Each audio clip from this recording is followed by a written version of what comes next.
It's written when the prophet Nathan came to him after David had committed adultery with Bathsheba. Have mercy on me, O God. According to your great compassion, blot out my transgressions. Wash away all my iniquity and cleanse me from my sin. For I know my transgressions and my sin is always before me. Have you not had feelings like that when you've woken up in the middle of the night and remembered some insanely evil thing that you've done, some really stupid thing, and you break out into a cold sweat and squirm and wish you could undo it but can't?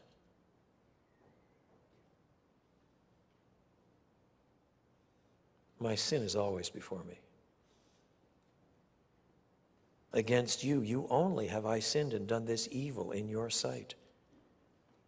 Now, isn't that a stunning comment? At one level, you want to say it's not true. He sinned against Bathsheba. He seduced her. Sinned against Bathsheba's husband. He had him bumped off after cuckolding him. Sinned against his own family. He betrayed them. Sinned against the military high command. He corrupted them. Sinned against the people. He's not acting as a righteous king. It's hard to think of anybody that he didn't sin against. Yet he has the cheek to say, against you only have I sinned and done this evil in your sight. Because you see, at the deepest level, it is exactly the truth.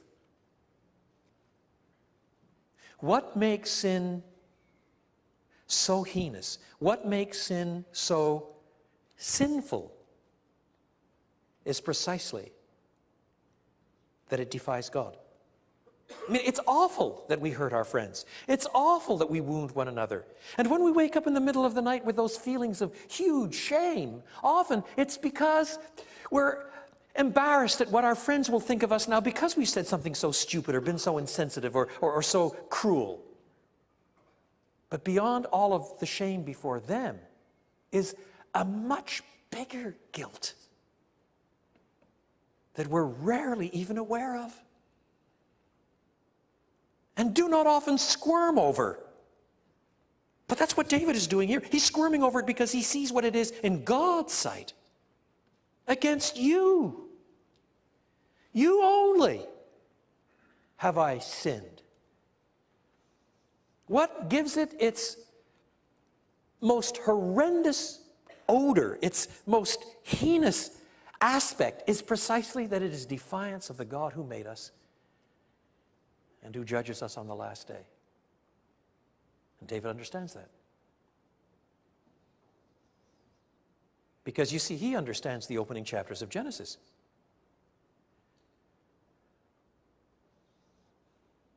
The heart of Eve's problem or of Adam's problem is not that they've just broken a rule or betrayed each other's trust or the like. It's they've de-godded God. In any sin that we commit, whether it's genocide or cheating on your income tax, the most offended party is always God.